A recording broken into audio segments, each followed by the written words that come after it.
Bonjour à tous ceux qui nous écoutent et qui nous regardent. Bienvenue sur Espoir Média, dans notre émission 3DS aussi, d'études de la Bible.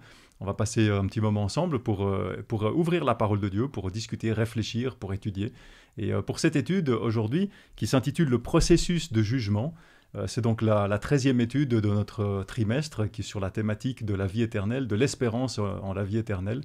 Eh bien, pour m'accompagner, j'ai deux invités qui sont Emmanuel Studer qui est à ma gauche et puis Rivan Dos Santos à ma droite. Je leur laisse la parole quelques instants pour qu'ils se présentent à vous. Emmanuel? De l'église de Lausanne, je suis ancien et sinon j'ai la chance d'être la maman d'une jeune fille absolument adorable. Merci. Et Rivan? Voilà. Rivan Dos Santos, professeur à la faculté de théologie de Collonges dans le domaine de l'histoire et de l'archéologie. Tu as parlé de tes enfants, je parle des miens, 3 garçons adorables.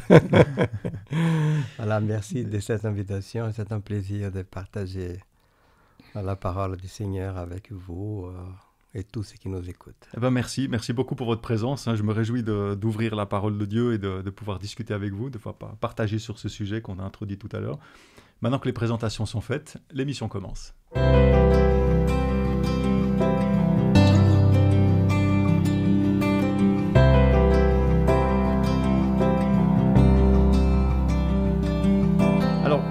Comme première question que j'aimerais vous poser, est-ce que vous vous souvenez d'une fois que vous avez peut-être vécu, une fois vous avez reçu une convocation d'une autorité, de quelque chose qui fait autorité. Ça peut être, je sais pas, quand vous étiez plus petit à l'école qui vous convoque, ou le professeur, ou ça peut être peut-être à l'armée, ou la police, une autorité civile, peut-être un employeur.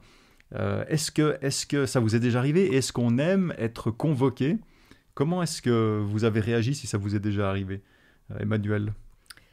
J'ai donné le change, comme toujours, mais à l'intérieur, j'en menais pas large. J'ai fait mes études supérieures dans une école catholique, et une fois, j'avais fait le mur, pendant la messe quand même, il fallait dire. Voilà, j'avais été jouer aux cartes au bistrot du coin avec mon prof d'allemand, et quand je suis revenue, naturellement, ça s'était repéré, et la mère sup m'a convoqué le lendemain dans son bureau. Mais je ne savais pas pourquoi c'était. Comme c'était de loin pas la première fois que je faisais le mur pendant la messe, je me disais, bon, qu'est-ce que j'ai encore fait? Je ne pensais pas à ça, je pensais à autre chose. Et comme je faisais quand même pas mal de trucs bizarres, je n'avais pas la conscience du tout tranquille. Donc, il y a un répertoire énorme qui s'est passé dans ma tête. J'y suis allée très cracra. Mais alors, dedans, j'en menais vraiment pas large. Puis quand, pour finir, elle me dit que c'était juste le mur pour la messe, je me suis dit, ouf, ce n'était que ça. Ouais, d'accord. C'est affreux quand on n'a pas la conscience tranquille. Oui, absolument, je comprends. Rivan? Oui, ça me rappelle quand j'étais à l'armée, j'avais 19 ans. Il a une activité, il avait des activités que je le faisais. C'était à moi de juger. Une activité que je jugeais que ce n'était pas nécessaire pour les sabbats. Je ne suis pas venu, après j'ai été convoqué. Voilà, j'ai été détenu dans la caserne un week-end et on m'a convoqué. Et j'arrive et quand je vais ouvrir la bouche, il ouvre mon dossier, qu'ils avaient un dossier, qu'on avait fait beaucoup de tests avant d'entrer, c'était une formation spéciale. Il ouvre mon dossier et commence à lire. Ah, vous êtes né à telle date, vous êtes du signe, je sais pas quoi, du zodiaque, vous êtes comme ça, voilà. Et j'étais là comme ça. Il décrivait ma vie. Bon, à l'époque, j'étais jeune, mais après, je me suis rendu compte, mais comment il savait tout ça? Parce qu'on avait fait des dessins, beaucoup de choses psychologiques et tout, plusieurs textes comme ça. Et avant qu'il commence les dialogues, il disait qui j'étais. Tout n'était pas parfait, mais j'étais comme ça, stupéfait. Et on se pose la question, mais où il veut en venir? Et on est un peu... Exactement, j'ai dit, waouh, et il connaît... Même mes comportements, il a dit, toi tu as eu un traumatisme un peu pendant votre enfance. J'ai dit, non, c'est ici, dans l'arbre que vous avez dessiné, c'est pas quoi. Jusqu'aujourd'hui, je ne sais pas, mais je sais que ma maman, après moi, elle a perdu des garçons parce qu'il a eu des conflits à la maison, pas avec mon papa, qui était un homme adorable, il l'est toujours, mais avec des gens de la famille, peut-être que j'ai senti en tant que bébé, je ne sais pas. Ça, c'était étrange pour moi. Et aussi, rapidement, il y a quelques années à Genève, j'ai reçu une lettre, convocation, c'est pas quoi, juge, perdre votre permis. J'ai dit, mais qu'est-ce qui se passe? C'est parce que j'avais dépassé des 10 km devant une école, au lieu de 40, c'était 50. Moi, je pensais que c'était toujours 50, je connaissais. Et c'était les menaces. Vous allez passer devant un juge, vous allez perdre votre permis, encore payer 200 francs, c'est pas quoi. Et j'avais peur, là. T'as une petite poussée d'adrénaline quand t'as reçu la convocation. Les Suisses ne sont pas les Brésiliens qui ont pu calmer, hein, c'est sérieux. Alors j'ai écrit une lettre et tout, j'ai prié, j'ai dit, monsieur le juge, regardez bien, j'ai jamais eu des amendes en Suisse, j'étais sûr que c'était 50, j'ai fait toujours attention, Ils ont excusé, bon, j'ai payé l'amende. Mais au moins, je n'ai pas passé devant les juges. D'accord. Alors, la thématique d'aujourd'hui, c'est une sorte de convocation, hein, on va le voir. Mais avant d'ouvrir la Bible et puis de regarder les textes et ce que nous dit la Bible, j'aimerais qu'on passe quelques instants en prière ensemble. Seigneur notre Dieu, on te remercie parce que tu nous donnes ta parole, parce que tu nous permets de l'étudier, parce que tu nous donnes ton esprit aussi pour la comprendre et pour la développer. Et Seigneur, j'aimerais aussi te demander d'agir dans notre cœur, de nous guider dans nos réflexions et d'être avec tous ceux qui nous écoutent aussi pour qu'on puisse tous comprendre les choses, comprendre ce que tu veux que nous comprenions. Nous te prions au nom de Jésus. Amen. Amen. Alors, pour commencer, j'aime bien commencer avec le texte phare un petit peu de l'étude, hein, on peut dire ça comme ça, celui qui définit un peu la ligne rouge. C'est un texte aujourd'hui qui est tiré de l'épître, la deuxième épître aux Corinthiens, donc c'est Paul qui écrit, au chapitre 5, verset 10.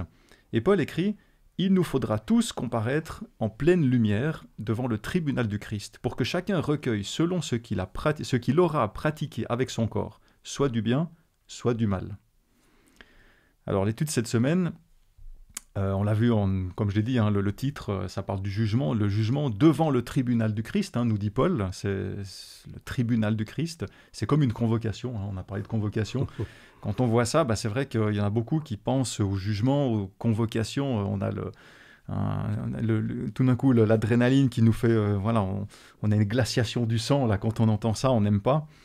Et on aura l'occasion justement maintenant dans cette étude de parcourir différents aspects, de voir qu'est-ce que ça veut dire. Quand on parle de jugement, qu'est-ce que ça veut dire? Est-ce qu'il faut s'en méfier? Est-ce qu'il faut en avoir peur? Est-ce qu'il faut peut-être s'en réjouir? Je ne sais pas, on va en discuter. Dans tout ce que je viens de dire, on parle du jugement, mais le contexte du trimestre, c'est quand même l'espérance dans la vie éternelle. Est-ce que ce n'est pas un peu contradictoire, ça, quand on parle de jugement avec l'aspect négatif, on vient de le mentionner? Et pourquoi est-ce qu'il y a besoin d'un jugement?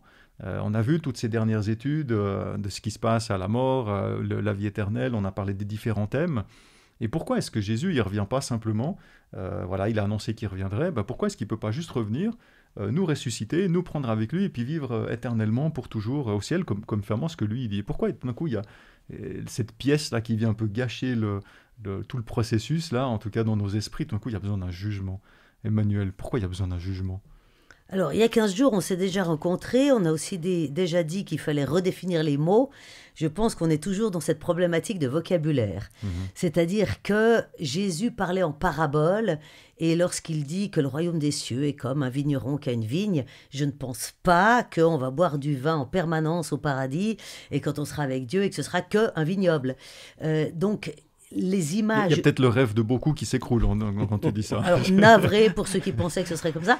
Je pense qu'il faut voir que la Bible s'adresse aux êtres humains, que les êtres humains sont finis, limités, et qu'ils ne comprennent que ce qu'ils connaissent. On le voit d'ailleurs avec les prophètes qui ont des visions du trône de Dieu, ils sont très très empruntés pour décrire ce qu'ils ont vu, parce qu'ils doivent utiliser des mots qu'ils ont pour définir des trucs qui n'existent pas. Voilà. Donc, c'est un peu le même principe. Et là, moi, je renverrais tout simplement à Job, chapitre 1 et chapitre 2. C'est-à-dire que le jugement, il nous est décrit par rapport à nous. C'est clair. Mais, en fait, ce qu'on ne comprend pas ou pas bien, c'est que c'est en fait Dieu qui est jugé. Et c'est ça qui est extraordinaire, c'est qu'en fait, Dieu accepte d'être jugé. Pourquoi? Parce que l'adversaire n'arrête pas de laisser entendre ou sous-entendre de façon vicieuse que Dieu, il n'est pas net. Dieu a-t-il réellement dit? Ça, c'est ce qu'il dit dans Genèse 3. Mais Dieu, il a vraiment dit? Vous avez entendu? Attendez, c'est pas vous qui avez une mauvaise mémoire, c'est peut-être lui qui n'a pas dit le bon truc. Et puis dans Job, oui, mais attends, tu me dis que Job, il est bien, mais enfin, c'est normal. Enfin, qui c'est qui fait ses 4 volontés, qui lui donne des petites tartines à la confiture tous les matins, etc. C'est normal que Job, enfin voilà. Enfin, et c'est ça le problème de fond. Le problème de fond, c'est qu'il y a quelqu'un qui, devant témoins, essaye de faire comprendre ou sous-entendre que Dieu n'est pas juste. Et le jugement, c'est simplement apporter la preuve que Dieu est juste. C'est tout. C'est vrai que l'accusateur, nous, on est déjà coupables. Donc, il va nous accuser de quoi? On est déjà coupable, on le sait. Nous, on est coupables. Effectivement, coupables. que ça renverse un petit peu les schémas habituels qu'on a, où finalement, Satan accuse Dieu d'être injuste envers nous quand il veut nous sauver. C'est ça, si je résume ce que tu dis. C'est ça, et plus d'autres choses, mais vraiment, le souci, il est là. C'est qu'alors on parle du jugement de nous, c'est ce que dit le texte d'ailleurs, c'est que nous serons jugés entre ce qu'on a bien fait et ce qu'on n'a pas bien fait. Mais je ne pense pas que c'est tellement dans le faire, c'est plutôt dans nos choix. Il faut regarder les enjeux aussi qu'il y a derrière. Dieu n'arrête pas de dire aussi dans l'Ancien Testament, vos sacrifices, moi franchement, je n'ai rien à faire, ça m'est égal. Pourtant, c'est quand même lui qui avait ordonné tous ces sacrifices avec des règles, etc. Mais il n'arrête pas de dire par la bouche des prophètes qu'il les vomit, même ces sacrifices. Lui, ce qu'il attend, c'est quoi? Un cœur pur, un cœur aimant. C'est comme un homme et une femme. Si on s'aime, il y a des tas de choses qui viennent d'office. Puis on apprend, puis on met un peu le poing dans la poche, parce qu'on aime. Pas parce qu'on doit. Quand on doit, ça finit par un divorce ou ça finit par de toute façon coincer à un moment donné. La relation avec Dieu, c'est pareil. Donc, ce jugement, il est juste pour montrer, tu vois, toi, tu m'as vraiment aimé avec un cœur pur. Voilà le résultat. Voilà. Et puis toi, tu as fait un choix clair. Comme Saül, on en parlait justement il y a 15 jours. Tu as fait un choix clair. Et voilà le résultat. Mais le résultat, c'est qu'est-ce que Dieu fait de mes choix? C'est-à-dire qu'en fait, le jugement, c'est lui. Oui, c'est lui qui rentre en jugement face à l'univers entier, qui est titillé par un adversaire qui essaye de nous faire croire que Dieu n'est pas juste. Oui, c'est ça. Ça remet Dieu finalement au centre, à sa place. Et tout l'enjeu tourne autour de Dieu, et de la justice de Dieu. Et de son amour immense et de sa grâce gratuite. Oui, tout à fait. Merci. Rivan. Oui, poursuivre dans cette belle ligne. Comment Dieu peut justifier que certains vont hériter de la vie éternelle et d'autres pas? S'il ne fait pas un processus qu'on appelle le jugement, et devant tout le monde, l'univers. Daniel 7, par exemple, c'est la première fois que la Bible mentionne cela. Nous sommes autour du 6e siècle avant Jésus-Christ, alors que d'autres peuples connaissaient déjà cette pensée du jugement. Les Égyptiens sont allés très loin. On peut aller encore Google, le jugement égyptien. Dans les tombeaux de papyrus, la personne décède. Elle va se présenter physiquement devant les tribunaux de Dieu. Dieu est là assis en blanc.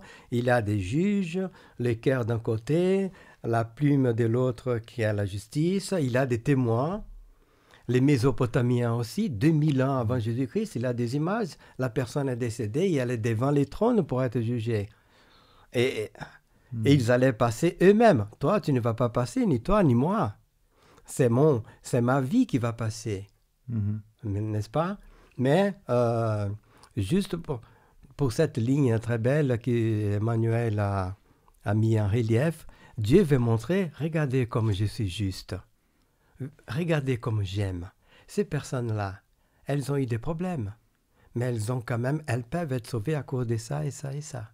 Et juste pour conclure cette partie, Daniel 7, de 9 à 14, dit il avait des trônes, l'ancien des jours s'est assis, des millions et des millions étaient autour du trône, des témoins. Oui. Il veut laisser la chose claire. Donc c'est Dieu qui s'expose. Il doit montrer pourquoi il a fait ça, pourquoi il a tardé, pourquoi celui-là ne peut pas venir. Voilà. D'accord. Cette ligne que tu as parlé, c'est très belle. Merci alors pour cette intervention. Mais c'est vrai que le sujet du jugement, quand on parle du jugement, dans notre société, on n'aime pas beaucoup. C'est quelque chose qui fait plutôt peur. Alors comme tu dis, c'est une question de mots aussi. Qu'est-ce qu'on comprend là derrière? Mais c'est vrai que c'est presque un peu tabou. Et pourquoi c'est tabou? Moi, je pense que c'est parce que les gens... d'abord, ça touche un sujet personnel. Quand on dit, on va voir tout ce que j'ai fait... on n'aime pas. Il y a des choses qu'on aime bien garder cachées dans notre vie. Il y a un deuxième élément, c'est que c'est un sujet qui fait souvent peur. Parce que quand on parle d'un jugement, on sait qu'on ne sait pas à l'avance, ça va être quoi l'issue du jugement. Et là, jusqu'à ce qu'il y ait la sentence finale ou la fin du jugement avec une solution, une résolution, finalement c'est l'incertitude, quelque part. En tout cas, dans notre compréhension humaine, j'entends. Alors, et beaucoup de gens ont peur du jugement, hein, et je pense que beaucoup de chrétiens même ont peur du jugement. Pourquoi une si grande peur? Pourquoi est-ce que ça génère une si grande peur? Qu'est-ce qu'on peut dire à tous ces gens qui nous regardent, peut-être qui nous écoutent, et qui au fond d'eux ne sont pas tranquilles avec cette idée de jugement? Qu'est-ce qu'on peut leur dire pour replacer ce jugement dans un contexte d'espérance, dans un contexte de libération? C'est le contexte de notre thème du trimestre, hein, Rivan. Qu'est-ce que tu en penses? Je pense que c'est une méconnaissance ou un oubli de qui va nous juger et qui est là pour nous défendre. Si j'allais passer un jugement et que je sais que c'est mon père, que c'est un homme bon, tout le monde n'a pas un père qui est bon, mais disons, si Eric est le juge, qu'il a un problème ici, j'ai un problème, mais je sais que au tribunal à Fribourg, c'est Eric Bellois qui est le juge qui va te juger. Mais c'est magnifique. Et qui va être mon avocat? C'est Manuel ou Léo qui me connaît. Je dis, mais ils vont tout faire pour moi. Si je n'arrive pas à gagner cette cause, c'est parce que je ne peux pas. Mais ce n'est pas parce que les juges ou l'avocat ne sont pas bons. Alors, si on comprend que Dieu, qui a tellement aimé Rivan, qui a envoyé son fils, et Jésus, qui est mon avocat, dans la première lettre des Jean, chapitre 2, versets 1 et 2, il dit, si vous péchez, nous avons un avocat auprès du Père, Jésus-Christ, notre ami. Et Jean, qui s'occupait de la maman de Jésus, le connaissait bien. Il a dit, ne vous inquiétez pas. Ça ne veut pas dire qu'on peut faire n'importe quoi, mais il va tout faire. Et j'aimerais juste donner un exemple. Je n'ai pas, à ceux qui nous écoutent, ce n'est pas tricher. Je n'ai pas parlé avec Eric de ce que je vais te poser une question. Eric, si ta vie éternelle dépendait de moi pour te juger, et que j'allais connaître tous tes petits secrets, positifs et négatifs, depuis ta naissance, est-ce que tu aurais vraiment peur? Et pourtant, on se connaît depuis quelques années. Je ne suis pas ton père, ni ton frère du sang. Voilà, nous avons une belle amitié. Mais par l'amitié que nous avons, est-ce que tu aurais vraiment peur? Du fait que tu es infaillible, que tu es faillible. Si j'étais parfait. Si tu étais parfait. Voilà. Si t'étais mais parfait, si c'était moi, Rivan. J'aurais confiance en toi. Voilà. J'aurais confiance en toi. Simplement. Parce que toi, tu me connais un peu. Moi aussi, si on me disait, c'est Eric qui va décider de ta vie éternelle, je dis, c'est un garçon très bien. Je suis certain qu'il va tout faire pour m'aider. Voilà. Mais si c'est un inconnu, je ne sais pas si c'est le corrompu. Voilà, pour résumer, faisons confiance. Et tu as donné un terme aussi qui est très important, l'amour qui est central, et c'est ça qui change tout finalement. Notre juge, c'est la personne qui a donné son fils pour moi. Et son fils va me défendre. C'est celui qui nous a créés, c'est celui qui a payé à notre place, c'est celui qui nous défend, qui est notre avocat, et c'est Dieu, c'est celui qui nous juge et qui donnera la sentence. Il a tout intérêt à que je sois sauvé, sauf si c'est injuste. Alors si on a confiance qu'il nous aime, on devrait avoir confiance dans l'issue du jugement. Merci. Emmanuel, tu veux ajouter quelque chose? Je reviens toujours à Job, qui lui aussi, comme Jean, disait qu'il savait qu'il avait un avocat. Donc c'est ça qui est absolument merveilleux, c'est que l'avocat, c'est Dieu lui-même. On voit souvent Dieu, le juge, justement, un peu comme les êtres humains l'imaginent, qui fait un peu peur, avec une barbe blanche, le type qu'on garde à distance. Non, Dieu, c'est Christ, Christ, c'est Dieu. Ça, c'est quelque chose qui nous échappe, on ne va pas rentrer sur le sujet. Mais c'est celui qui s'est fait tout petit, qui s'est fait homme. C'est le second Adam, donc il nous ressemble en même temps, et nous lui ressemblons puisqu'il nous a fait à sa ressemblance. Bref, on est intimement liés. Il nous aime profondément, il nous a désirés comme vis-à-vis, donc lui, il n'a qu'une envie, c'est surtout pas nous condamner. Au contraire, la première bêtise qu'on fait, il arrive, on est tout nu, il nous habille. On a honte. Qu'est-ce qu'il fait? Il nous enlève cette honte. Première chose qu'il fait avant de discuter. Après, on discute, et puis, tout de suite, il est là pour nous aider, pour être l'avocat, celui qui va me sauver. Job en était profondément conscient. Et là où il faut justement aller dans ce sens-là, pourquoi? Parce que si on se laisse travailler sur je suis fautif, je culpabilise, etc., nous donnons la place à Satan, une place qu'il ne mérite pas d'ailleurs, parce que c'est lui qui nous souffle ce genre d'idées idiotes en tête. On lui donne raison, quoi. On lui donne totalement raison. Donc il faut savoir à qui on donne son cœur, et si on le donne à Dieu, eh bien, appuyons-nous sur ce que Jésus dit. Il n'y a pas de jugement pour ceux qui sont en Jésus-Christ. Et ça, c'est un texte puissant. Hein. Ça, c'est un texte puissant. C'est Paul qui le dit, mais Jésus nous le dit aussi clairement, régulièrement. Mais pourquoi vous faites un sang d'encre? Si on s'aime vraiment, qu'on est en relation, où est le problème? Il n'y a pas besoin de s'inquiéter. Il n'y a pas besoin de s'inquiéter. Alors, si tu me laisses justement, parce que ça m'a fait rappeler certains films qu'on voit il y a dans tous les pays, mais les Américains adorent des films où il y a un juge, et des fois ils sont méchants, ils sont corrompus. On voit, il fait tout pour massacrer la personne. On a même l'angoisse devant la télé. Là. Pour en faire un exemple. Voilà. Alors on pense, mon Dieu, ici Dieu fait ça avec moi. Mais non. Et c'est là qu'on voit en réfléchissant, enfin c'est ce que je disais tout à l'heure, mais en réfléchissant sur vos interventions, on a l'avocat le plus parfait. Souvent, quand il y a une histoire, même dans le monde civil, hein, il y a une histoire un petit peu où ça va pas être évident, puis qu'on regarde les gens qui est-ce qu'ils ont comme avocat.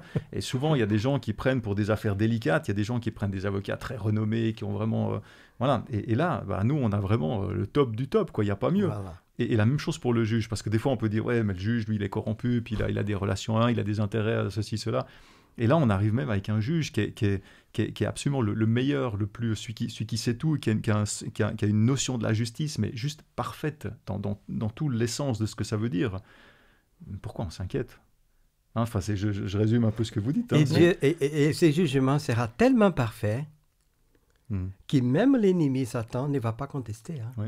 Absolument. Il aurait pu dire non, mais toi, tu es le père de Jésus, je conteste. Non, il est tellement parfait. Quand tout sera suffisamment. Même lui, il va dire non, toi, tu es parfait. Quand tout sera suffisamment clair, il n'y aura plus rien à dire, quoi. Ce sera tellement limpide pour tout le monde. Et tous les deux, hein, Jésus et les pères sont de l'autre côté. Hein. Alors, absolument. Et alors, quand on parle de jugement, justement, il est question, donc dans les textes bibliques, il est question de l'humanité qui passe en jugement devant Dieu. C'est Dieu qui juge, donc c'est lui qui décide de l'issue, finalement. Et je me suis posé la question, sur quelle base est-ce que Dieu y juge?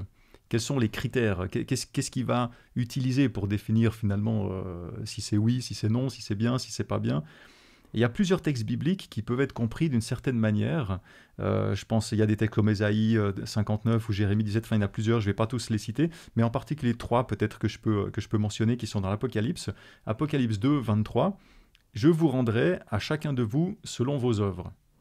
Apocalypse 20, 12, « Les morts furent jugés d'après ce qui était écrit dans les livres, selon leurs œuvres. » Apocalypse 22, 12, « Je viens bientôt, et j'apporte avec moi ma récompense pour rendre à chacun selon ses œuvres. » Alors quand on lit ces textes, c'est bien mes bonnes actions qui me sauvent alors, non? Ah oui, c'est le salut par les œuvres, c'est bien connu. Voilà. Non, bien entendu que non. Mais Jésus dit qu'on reconnaîtra les gens à leurs fruits, pas à leurs œuvres, mais à leurs fruits. Et c'est vrai qu'un arbre qui est malade fait des fruits pourris. Un arbre qui va bien, il fait des bons fruits. Donc c'est le même principe. Donc c'est pas le salut par les œuvres, c'est le salut par la grâce, parce qu'on peut faire même toutes les œuvres qu'on veut. De toute façon, on est dans un monde de péché, donc c'est cuit d'avance. Mais l'œuvre, c'est quoi? C'est ce que je disais une fois par rapport au sacrifice. C'est ce qu'il y a dans mon cœur. Je recommence avec l'exemple de la relation amoureuse. D'ailleurs, Christ n'arrête pas de dire qu'il y a Christ, il y a l'Église, enfin que c'est un peu comme l'homme et la femme. Hein, c'est toute cette relation Christ-Église, c'est un peu comme une relation de couple. Je peux dire à mon mari, je t'aime, et puis je suis jamais avec lui, je sors toujours avec d'autres copains ou d'autres copines, et puis je fais plein de trucs, etc. Et puis chaque fois qu'il me dit, mais on pourrait peut-être passer un moment ensemble. Ah, mais je suis navrée, là, j'ai pas le temps. Enfin, il va se dire, mais est-ce que vraiment elle m'aime? Donc, il est clair que mon attitude, mes engagements, le temps que je passe avec Dieu ou non, montrent si effectivement j'ai envie d'être avec lui ou non. C'est tout. Et c'est ça, les œuvres. Ce qu'on a dans donc, le en cœur, fait, le jugement, si on recommence dans l'autre sens, c'est moi qui me juge. Non pas par rapport, comme les pharisiens, à faire des bonnes œuvres pour être dans le droit chemin, parce que Jésus le dit clairement, c'est inutile. Hein. Moi, ce que je veux, c'est vraiment ce cœur-là. C'est pas... Voilà. Mais si on a le cœur, On fait des choses d'office quand on est amoureux. Qu'est-ce qu'on ferait pas pour son amoureux ou son amoureuse? Et c'est tellement naturel. C'est Il n'y a pas besoin de naturel, se forcer. c'est un élan. Et on ne le remarque même pas que Voilà, c'est pareil avec nous. Dieu. Si je suis amoureuse de Dieu, si j'ai vraiment envie de cette relation, si j'ai envie d'être avec lui, ça va y avoir des fruits, va y avoir un résultat, va y avoir quelque chose. Et comment on peut juger si ce n'est par le visible? Et c'est ça le visible, c'est les œuvres. Donc les œuvres dans l'absolu sont nulles, mais les œuvres qui découlent d'un sentiment spontané d'amour sont visibles. D'ailleurs, qu'est-ce qu'on dit souvent? C'est votre témoignage qui va convaincre les gens plus que votre blabla. Et les gens, ils nous regardent à quoi? À comment on fonctionne? Est-ce que je suis cohérente? Ils savent que je suis chrétienne? Est-ce que dans ce qu'ils me voient vivre, ils pensent qu'effectivement je suis chrétienne ou pas? Est-ce que ça leur fait envie ou pas? C'est ça. C'est l'expression. Donc, on a le beau le dire, mais les œuvres, c'est quand même ce qui va être la preuve visible de ma prise de position. Voilà, c'est à ça qu'on va voir ce qu'on a dans le cœur, finalement. C'est ça. Hein. Rivan, qu'en penses-tu? Je suis d'accord. Et qu'est-ce que la Bible dit? Que nous sommes sauvés par la grâce, par la foi. Hein. Il y a plusieurs textes, Éphésiens 2:8, Romains 3:28. Nous sommes sauvés par la grâce, par la foi. Mais nous sommes jugés par les œuvres. Parce que la foi, Dieu est le seul à connaître. Mais il ne peut pas montrer aux gens, mais non, Rivan est une bonne personne et tout, mais montre-nous. Parce que ce jugement aussi, c'est pour tout le monde. Alors, qu'est-ce qui se passe? Tu avais dit des sacrifices et tout, c'est facile. Ah, mais Seigneur, en ton nom, j'ai fait ça et ça. J'ai dit non, mais... Et il faut faire attention aussi. Parce que des fois, on peut faire des bonnes œuvres, des prières et aides, mais à qui? Si on fait aux nôtres proches, Jésus a dit, ce n'est pas très valorisant. Tout le monde fait ça. Même une ours va défendre son petit, mais pas les petits de l'autre, ni les petits de la lionne. Alors si mon fils a un problème, j'ai prié pour lui, j'ai dit, Eric, est-ce que tu peux prier, mon fils a un problème, Et un jour, tu me dis, tu sais, mon fils a un gros problème, et toi, j'ai dit, ah d'accord. Et je rentre à la maison, je ne pense même pas à lui. Alors quand je passe le temps à prier, à aider, mais j'aide qui? J'ai prié pour qui? Comme tu as dit, c'est un fruit, ça peut montrer aussi l'égoïsme. Alors c'est pour ça que le jugement sera par les œuvres, parce que les œuvres ne mentent pas. Moi j'aime bien, par rapport à ce que tu dis, je pense à ce texte d'Apocalypse 20, verset 12, qui parle des livres et du livre de la vie. Et cette notion de finalement tout ce qu'on fait de mal est écrit dans les livres, ce que Jean dans l'Apocalypse appelle les livres, mais finalement ce qui nous sauve, c'est qu'on a notre nom qui est écrit dans le livre de la vie. Comme si ce livre de la vie est le plus important. Et si notre nom il est dedans, on ne va même pas regarder ce qu'il y a dans les livres qui nous concernent. Et c'est si on n'a pas notre nom dans le livre de la vie, que là, alors là on est confronté à tout ce qu'on a fait. Mais le fait d'avoir son nom dans le livre de la vie, c'est la justice du Christ, c'est la robe de justice qui nous revêt, et c'est gratuit. C'est comme Jésus a dit. Et ça couvre tout ce qu'on pourrait avoir fait de mal. Comme il a dit, soyez, Seigneur, on a fait ça, on a expulsé. Soyez contents que vos noms sont déjà écrits dans les livres. N'est-ce pas? Exactement. Voilà, je pense que c'est important de juger par les œuvres, parce que Dieu connaît les cœurs. Mais nous devons voir la justice de Dieu, pourquoi il a sauvé telle personne. Par exemple, il y a des drogués, il y a des gens qui nous voyons, mais des fois, ils sont dans les drogues, mais ils ont un cœur merveilleux. Ils ne critiquent personne. Voilà, ils sont juste dans cette faiblesse-là. Mais ils ne critiquent personne, ils aident, voilà. Et des fois, une personne, c'est un pasteur, mais il a l'orgueil, il traite mal sa femme ou ses enfants. Voilà, et pourtant, il a une cape. Voilà, c'est les œuvres qui vont montrer vraiment ce qu'on a dans les cœurs. Oui, Dieu va vraiment regarder, comme tu dis, ce qui est dans le cœur et pas ce qu'on peut montrer à l'extérieur. J'aimerais venir à Apocalypse 14. Dans Apocalypse 14, il est question de 3 anges qui donnent chacun un message. On connaît bien les messages des 3 anges. Et au verset 6 et 7, il y a le premier ange qui dit, c'est Jean qui a écrit l'Apocalypse, qui dit « Cet ange avait une bonne nouvelle éternelle qu'il devait annoncer aux habitants de la terre, aux gens de tout pays, toute tribu, toute langue et tout peuple. Il disait d'une voix forte « Reconnaissez l'autorité de Dieu et rendez-lui gloire, car le moment est arrivé où il va juger l'humanité. Prosternez-vous devant celui qui a créé les cieux, la terre, la mer et les sources des eaux. Alors quand je lis ce texte, moi il y a deux choses en particulier qui m'interpellent ici. La première, c'est que cet ange, Jean nous dit que cet ange annonce le jugement, il annonce une bonne nouvelle éternelle. Donc là, on voit déjà, ça rejoint un peu tout ce qu'on a discuté, un jugement, mais c'est une bonne nouvelle. Il annonce le jugement, il annonce une bonne nouvelle. Bon, ça c'est le premier élément. Et le deuxième élément, c'est que cet ange parle à tous les habitants de la terre. Il ne parle pas à des morts, là, c'est pas un ange qui est en train d'annoncer des choses, non, il annonce aux habitants de la terre, à toute langue, toute tribu, etc. Alors finalement, si cet ange, il annonce que le jugement le temps du jugement est venu, et qu'il annonce ça aux hommes, alors le jugement, il a lieu avant la mort ou après la mort? Parce que ça aussi, nous, quand on discute avec des gens, nos voisins, je sais pas, même des gens chrétiens, on parle du jugement, tout de suite, on va situer ça après la mort. Où est-ce que ça se situe, Rivan? Est-ce que tu peux nous éclairer là-dessus? Oui, c'est vrai qu'il y a tellement de textes qui parlent de jugement et Jésus a dit quand le Fils de l'homme va venir, il va mettre les brebis d'un côté, les boucs de l'autre, va juger les nations. On dit voilà, et on attend que Jésus vienne pour juger. Alors qu'il est en train de dire qu'il va juste dire je vais mettre d'un côté de l'autre, c'est qu'il a déjà décidé. Bibliquement, et nous avons bien compris dans notre Église ces systèmes de jugement qui Dieu, comme tu as dit, les présente selon notre compréhension, comme les jugements sur la planète Terre.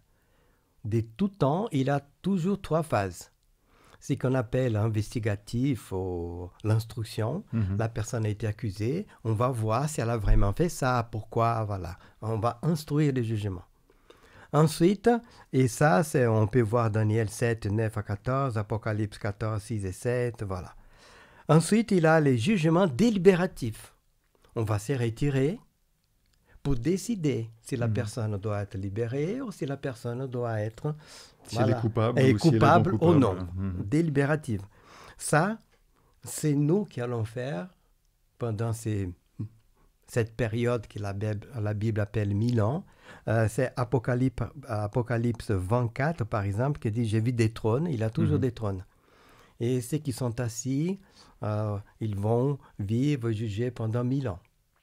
Et Paul nous dit aussi, 1 Corinthiens 6, 2, 3, « Vous ne savez pas que vous allez juger les hommes et les anges? Vous allez juger, alors soyez juste déjà ici. » Ça veut dire que comment nous comprenons qu'avant les jugements exécutifs, ça existe encore, ça veut dire si on a décidé que la personne va être libérée, elle doit être libérée. On va nommer un juge pour qu'elle soit libérée, exécuter les jugements. Si elle doit être incarcérée 10 ans, elle va rester 10 ans, pas 11. Voilà. Il y a l'exécution du jugement, c'est Apocalypse 21. C'est à nouveau, j'ai vu des trônes, à nouveau, quelqu'un assis. Il est mort était debout, ça veut dire qu'ils sont déjà condamnés. C'est pour ça qu'on les appelle les morts sont debout. Et qu'ils ont été jugés, mais leurs noms ne sont pas dans les livres de vie. Ça, c'est l'exécution du jugement. Ça veut dire que Dieu va faire disparaître les mâles pour toujours. Alors, ces 3 phases existent bien dans les jugements terrestres. Et Dieu nous a montré que voilà, pendant les 1000 ans, avant que Dieu décide, parce qu'on va parler aussi, la deuxième mort, il n'a plus de possibilité de revenir. Et avant qu'il applique ce jugement du chapitre 20, ça veut dire qu'il va faire disparaître pour toujours, il faut que toi, tu signes. Si ton fils n'est pas là, si quelqu'un que tu aimes, Dieu n'a pas pu sauver, avant qu'il fasse disparaître son esprit pour toujours, tu dois dire « je suis d'accord ». Donc en fait, on peut vraiment s'inspirer des jugements comme ça se passe ici sur la Terre, avec ces différentes phases, et pas juste considérer le jugement dont parle la Bible comme étant quelque chose de ponctuel. Voilà, c'est ça s'intègre. Rien que le jugement en lui-même est une sorte de processus, en fait, avec différentes phases. Des livres, témoins, avocats, la Bible nous dit, voilà. Exactement, ouais. Merci. Emmanuel, tu vas ajouter quelque chose sur ce jugement? Juste souligner ce qui vient d'être dit, c'est que aussi un cadeau juste extraordinaire que Dieu nous offre, c'est de nous faire participer. Parce que le jugement, souvent, on voit le juge et puis nous, on subit. Alors que là, non, nous participons. Nous sommes co-acteurs. et que justement Dieu ne fera rien sans nous, il fera tout avec nous. Et en effet, ça va être un consensus global. Et c'est que lorsque le consensus sera vraiment global, comme tu le disais très justement, même Satan ne va pas bouger. Donc quand le consensus sera global, à ce moment-là, l'exécution pourra avoir lieu. Et c'est dans ce sens-là, je trouve merveilleux ce texte. Donnez-lui gloire, hein, adorez celui-là, parce que l'heure du jugement est venue. Ouais. Donc c'est merveilleux, ça veut dire qu'à un moment donné, on va passer à l'exécution du jugement, enfin, et qu'enfin, on va passer à autre chose. Et la mort ne sera plus. Et la mort ne sera plus. Et ouais. C'est ça qui est juste extraordinaire. Et on oublie ce côté festif, ce côté joie, ce côté merveilleux. C'est que tout le processus décrit dans la Bible fait que Dieu nous fait être son allié. Tu te rends compte, un Dieu qui est si merveilleux, créateur, moi, petite créature ridicule dans l'univers, il m'associe à tout ce processus. Il me demande mon avis quelque part. Ce qui est incroyable, c'est que... Et quelle joie pour en arriver à cette conclusion, enfin. Et quand il nous associe, comme tu dis, ça montre non seulement son amour pour nous, mais ça peut changer aussi une mauvaise image qu'on a de Dieu, parce que ça enlève toute idée de despotisme, de dictature, ou un Dieu méchant, un Dieu père fouettard, ou je ne sais quoi. Vraiment, un Dieu qui associe les gens, c'est parce qu'il aime, et puis il est complètement transparent, et il a lui-même rien à se reprocher. On parlait tout à l'heure d'accusateur qui accuse Satan, Satan qui accuse Dieu, je veux dire. Et là, on se rend compte que Dieu, il a absolument rien à se reprocher, qu'il est juste parfait sur toute la ligne. C'est une notion assez incroyable quand on en prend conscience, je trouve. Alors, on a regardé jusqu'à maintenant, on a vu qu'il y avait... On a vu dans le jugement ce qui se passait avant le retour du Christ. On vient de le voir avec le texte qu'on a pris d'Apocalypse, le message du premier ange. Et cette phase avant la mort, ça fait partie du jugement. Mais que dit la Bible sur ce qui se passe après le retour de Jésus ? Emmanuel, est-ce que tu veux continuer sur cette ligne ? Qu'est-ce qui se passe après ? Donc après le second retour de Jésus ? Oui, exact. Parce qu'il y en a en fait un troisième aussi, dont on parle jamais, mais il faut quand même pas l'oublier. On parle toujours du premier et du deuxième, mais il y a le troisième qui est heureusement le définitif, suite et fin. Alors là, on parle du deuxième. Je pense qu'il y a beaucoup de gens, notamment dans le christianisme, dans la chrétienté, c'est assez répandu que le jugement, c'est après la mort. Alors là, on a vu qu'avant, quand on est vivant, en tout cas une certaine phase de l'humanité, où il y a cet ange qui est défini, c'est peut-être pas forcément toutes les phases de ceux qui sont morts il y a 2000 ans, ils ne sont pas encore arrivés jusque-là, parce que c'est une phase de l'humanité, mais où il y a quelque chose qui se passe avant que les gens soient morts, et ça fait déjà partie du jugement. Alors quand finalement, la seconde venue de Jésus, qu'est-ce qui se passe après ? Après, il y a cette fameuse période de 1000 ans qui est là pour poser les choses à plat, justement, pour discuter, pour tout poser à plat, en disant voilà, l'expérience c'était ça, voilà ce qui s'est passé, voilà qui a pris quel type de position. Enfin, voilà, tout est passé au peigne fin, j'allais dire, à la loupe. Et c'est justement le grand temps d'investigation. Et qui va amener justement à cette conclusion où tout le monde va être d'accord. Mais sans exception, on va tous être d'accord avec la conclusion donnée à ce débat. Oui, exact. Donc on a 1000 ans pour débattre. Il n'y aura pas de tergiversation après en disant non. mais peut-être que après ce sera un accord unanime. Ce sera un accord unanime. Et c'est ça le jugement pour finir de Dieu. C'est-à-dire que comme l'accord sera unanime puisqu'il nous fait coparticipants, eh bien, nous jugerons de l'amour et de la justice de Dieu. En gros, c'est ça. Alors, Dieu jugera aussi, bien évidemment, mais ce que je veux dire, c'est que, en fait, les rôles, souvent, sont inversés quand on parle du jugement de Dieu. C'est qu'on voit, comme tu le disais, un peu un père fouettard qui va nous juger. Puis nous, on est là et on attend que ça se passe et on tremble, on se dit, mais pourvu que ça marche. Pourvu qu'il soit clément. C'est un peu ça.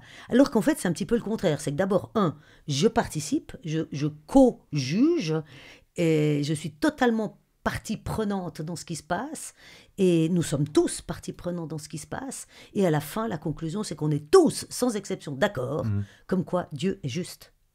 Est-ce que tu veux encore ajouter sur la troisième venue de Jésus ? Rapidement, après je te donne la parole aussi, Ivan. Et après, il y a le dernier retour avec la Nouvelle Jérusalem. Après les 1000 ans, donc. Après les 1000 ans, pour justement restaurer et détruire. C'est-à-dire d'un côté, éliminer purement et simplement ce qui n'aurait pas dû exister, ou ce qui a existé mais qui n'a plus du tout lieu d'être, puisque Dieu nous a promis qu'il allait l'éliminer. Les pleurs, les grincements de dents, la mort. La souffrance. La mort. Tout à fait. Et tout ce qui va avec.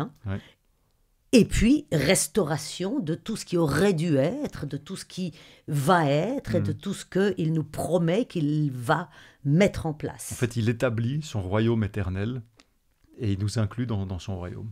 Ce qu'il y a de grand, c'est que non seulement il nous inclut dans le royaume, mais c'est que surtout, il élit son domicile fixe chez nous. Chez nous, sur la terre, sur la nouvelle terre. Si ce n'est pas un cadeau, il faut m'expliquer où est le juge qui me fait trembler. Il y a beaucoup de symboles là derrière, je pense. Rivan, tu veux ajouter quelque chose? Juste la question de cette participation, avant que l'éternité commence ici, il ne faut pas qu'il reste un seul doute dans mon esprit que tu aurais pu faire peut-être un peu plus pour cette personne. Nous aurons tous des gens qui nous aimons, qui ne seront peut-être pas là. C'est pour ça que ce qui me touche le plus, c'est Apocalypse 21, juste après que la mort a disparu, ceux qui n'ont pas pu être sauvés disparaissent, c'est fini, pas de possibilité. Et la Bible dit, il va essuyer toute larme de leurs yeux. C'est Dieu, c'est pas Jésus-Christ. C'est le Père parce que c'est lui qui applique le jugement final. Et la Bible dit, il va essuyer toute larme de leurs yeux. Ça veut dire que nous allons pleurer. Je vais dire, Seigneur, tu as raison, cette personne-là, peut-être quelqu'un de très... ne peut pas venir, c'est vrai, mais on aime. Et Dieu dit, j'aime aussi Rivan, mais je ne peux pas la mettre ici. Et je suis d'accord. Ça veut dire que la personne va disparaître. Je ne crois pas au lac de feu littéral, ce n'est pas biblique, théologique, mais bon, c'est les symboles que Dieu a utilisés pour dire que ça disparaît et que c'est triste. Et ces gestes vont essuyer toute larme de leurs yeux. Il n'y aura plus des cris, des deuils, des clameurs. Ça veut dire qu'on va pleurer. On va pleurer. Ça sera dur. Mais après, il a dit, j'efface maintenant, c'est fini. Voilà, cette justice de Dieu à laquelle nous allons participer, que nous allons signer, même si c'est Dieu pour nous, je pense que c'est une honneur qu'il nous donne. Et voilà, il a fait confiance, on a été créé à son image. C'est une belle image en tout cas que vous donnez, et l'un et l'autre, que vous donnez sur le jugement, sur ce qui va se passer, sur finalement Dieu qui nous inclut, le projet qu'il a pour nous, tout ce qu'il a prévu pour tout réhabiliter et finalement vivre éternellement avec nous. C'est une belle image. On casse un peu l'idée de jugement dur. Ces jugements, c'est pour nous libérer. On a été accusés. Dieu va nous montrer que non, que nous sommes dignes.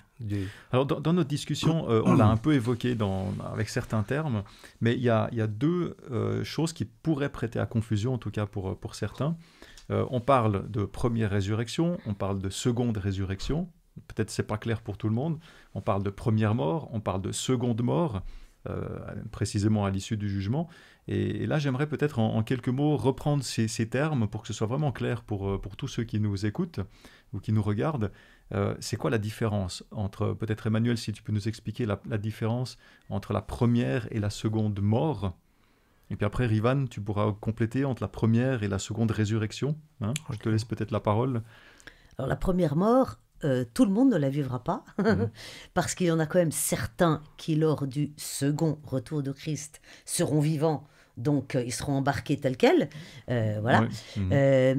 Mais donc cette première mort, c'est la mort qu'on connaît tous. C'est la mort qu'on vit au quotidien quand on perd quelqu'un, voilà.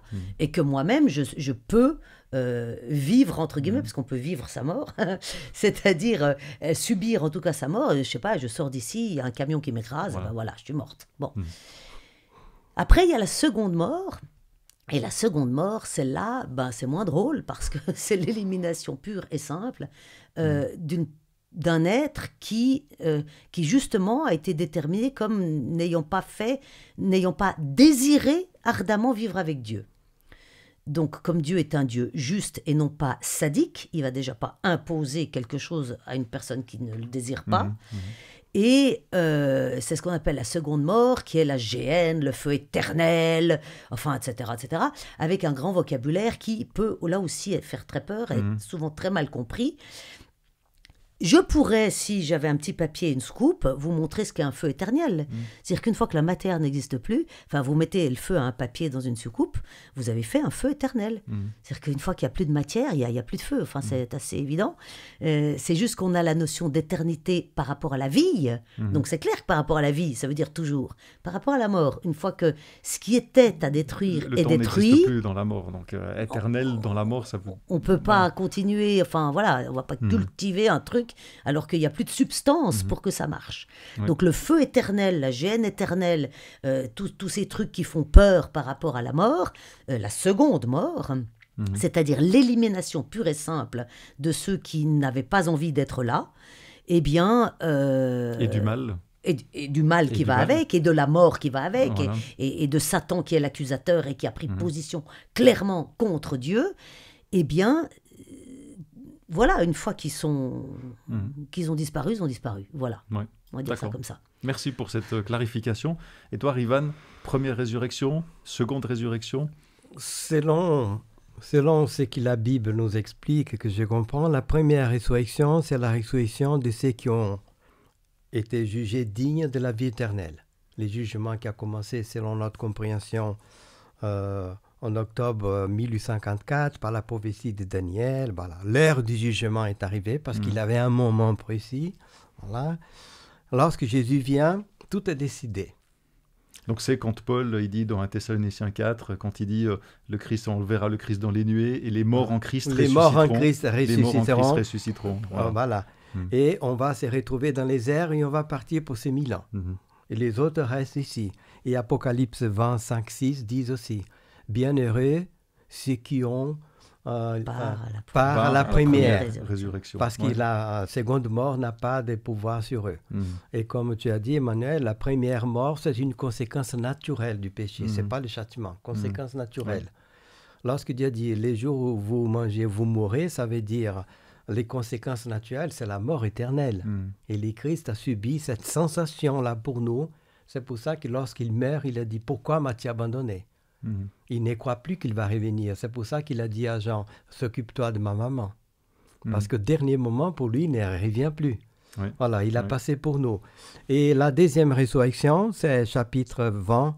J'ai vu les morts debout, voilà, ils reviennent à la vie, mais juste pour qu'ils sachent, je ne sais pas si c'est littéral ou non, si Dieu ne va pas sauver les gens, pourquoi il va les ressusciter? Ça, c'est un débat dans ma tête.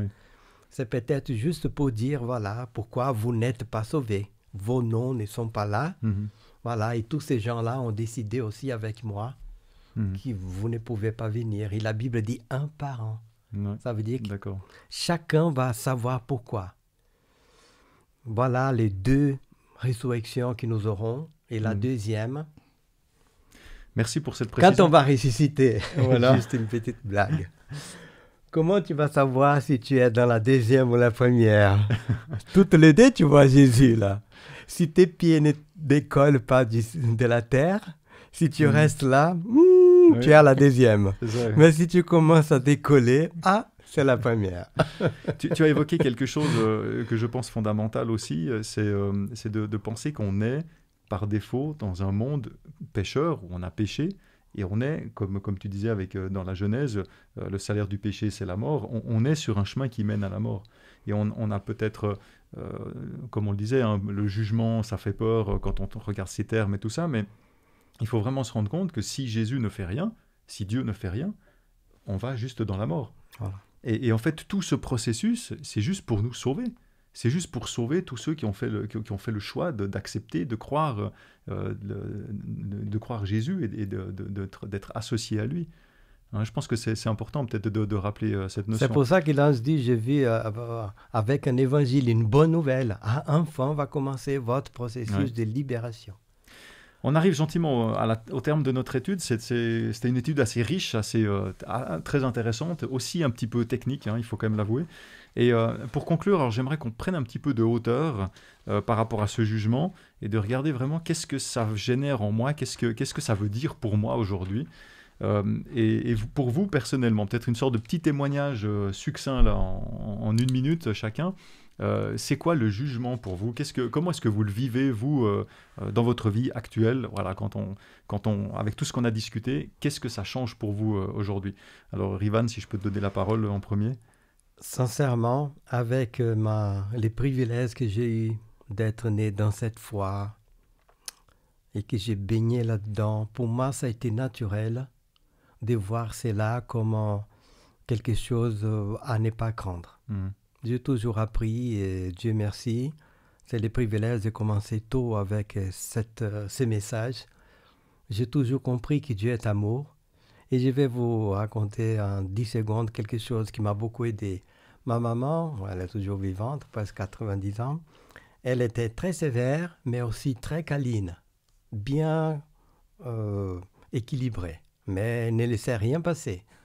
Et quand j'étais petit et tout, elle disait, aujourd'hui, 7, 8, 9, 10 ans, aujourd'hui, tu ne sors pas l'après-midi parce que j'étudiais le matin, l'après-midi, je jouais avec les copains.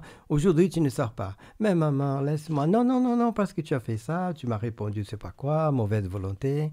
Et je venais, elle ne travaillait pas, elle est restée à la maison. Et je l'embrassais, je la câlinais, je la couvrais de bisous. Maman, laisse-moi partir. Je ne vais plus jamais faire ça. Elle dit, non, tu dis ça, mais tu fais toujours. Et je continuais à me rejeter jamais. Hein? Eric, Emmanuel. Elle a toujours cédé. Après quelques minutes, elle ne me manipulait pas. Hein? Elle voulait me dire. Elle disait, ok, tu pars, tu peux y aller. J'étais content. Bien sûr que j'allais faire peut-être une autre bêtise, mais c'est parce que j'étais un enfant. Je ne profitais pas de ça. Une seule fois, elle a dit, non, aujourd'hui, tu ne sors pas et je ne suis pas sorti. Et j'étais étonné, mais pourquoi?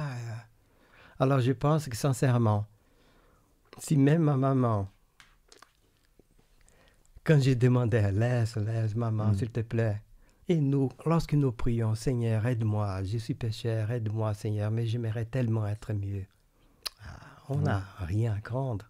Rien à craindre. Tu vois, il faut faire confiance. Voilà, pour moi, le message, Dieu est bon. Confiance dans son Il n'a plus rien à prouver, il a envoyé son Fils. C'est un projet incroyable. Merci. Emmanuel? Moi, c'est juste cette phrase qu'il n'y a pas de jugement pour ceux qui sont en Jésus-Christ. Donc moi, le jugement ne m'a jamais préoccupé. Ça surpasse tout. Ça surpasse tout. Et pour le reste, il est vrai que je suis en Jésus-Christ, j'en suis profondément convaincue. Ça ne me rend pas parfaite pour autant. On est tous en chemin. Comme Abraham, on a un cheminement. D'ailleurs, tant que j'ai du souffle de vie, c'est parce que j'ai des choses à apprendre, c'est parce que Dieu, qui est le potier, doit encore modeler, façonner. Il y a encore du boulot, oulala. Mais tant pis, je sais que je suis sur le bon chemin. Parce que je m'accroche, je sais que je tombe, je le reconnais, je me relève, mais il n'y a pas de jugement. Mais on a confiance en lui. On a confiance en lui. Ben voilà, c'est le mot de la fin. Merci beaucoup pour cet échange. Merci Rivan, merci Emmanuel. Ça m'a fait très plaisir de partager ça avec vous. J'espère que vous aussi, vous avez apprécié, que ça vous a fortifié dans nos échanges, que nos paroles vous ont aussi appris certaines choses et vous ont développé aussi d'une certaine manière. J'aimerais vous inviter aussi à partager cette vidéo si vous connaissez certaines personnes que ça peut intéresser. Et je vous rappelle aussi que vous pouvez nous faire un don. Donc n'hésitez pas, on a grandement besoin de cela. On a besoin de votre soutien aussi. Et sur ce, je vous souhaite le meilleur et je vous redonne rendez-vous la semaine prochaine. Au revoir.